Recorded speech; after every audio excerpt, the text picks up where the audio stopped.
आगामी लोकसभा चुनाव से पहले भाजपा को एक के बाद एक लगातार झटके मिल रहे हैं। इंडिया गठबंधन मजबूत होता हुआ नजर आ रहा है तो एनडीए गठबंधन ठंडे बस्ते में जा रहा है। महाराष्ट्र में पहले से ही भाजपा गठबंधन में थी, लेकिन इस बार के चुनाव में मंजर बदलता हुआ नजर आ रहा है। सीट शेयरिंग के मुद्दे पर यहां भी गठबंधन में पेच उलझे हुए हैं, जिसके बाद सवाल ये उठ रहा है कि क्या लोकसभा चुनाव से पहले महाराष्ट्र में टूट जाएगा गठबंधन। लोकसभा चुनाव नजदीक है, लगभग एक हफ्ते में चुनाव की घोषणा होने वाली है, लेकिन चुनाव से पहले भाजपा की मुश्किलें बढ़ती हुई नजर आ रही हैं।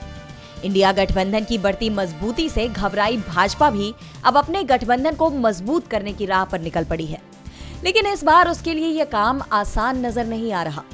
महाराष्ट्र में भाजपा शिवसेना और एनसीपी के साथ सत्तारूढ़ गठबंधन में शामिल है, लेकिन अब यह गठबंधन टूटने की कगार पर आ गया है। सीट बंटवारे को लेकर बातचीत फेल होते दिखाई दे रही है।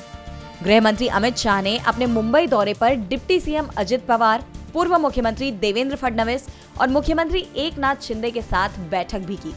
नई दिल्ली में भी गृह मंत्री के साथ बैठक में सीएम और डिप्टी सीएम ने सीट शेयरिंग फॉर्मूले पर विचार विमर्श किया, लेकिन बैठक के बाद किसी भी नेता ने मामले में कोई बयान नहीं दिया है, जिसके बाद कयास लगाए जा रहे हैं कि सीट शेयरिंग के मुद्दे पर ये बैठकें बेनतीजा रही और एक बार फिर बीजेपी की हालत महाराष्ट्र में कमजोर होती नजर आ रही है। महाराष्ट्र में लोकसभा की 48 सीटें हैं और बीजेपी अगर अकेले चुनाव लड़ती है तो इंडिया गठबंधन के सामने पहले से ही कमजोर दिख रहा एनडीए और बुरी स्थिति में पहुंच जाएगा। बीजेपी ने महाराष्ट्र में इंडिया गठबंधन को तोड़फोड़ कर उसे कमजोर करने की भरपूर कोशिश की, लेकिन अब अपने ही गठबंधन में फेल होती जा रही है। 2-3 दौर की बैठकों के बेनतीजा होने के बाद अब सवाल ये उठ रहा है कि क्या महाराष्ट्र में ये गठबंधन टूट जाएगा? क्या बीजेपी महाराष्ट्र में अकेले चुनाव लड़ने पे मजबूर हो जाएगी? अब इन सभी सवालों के जवाब आने वाला वक्त ही बताएगा। टीवी लाइव की रिपोर्ट।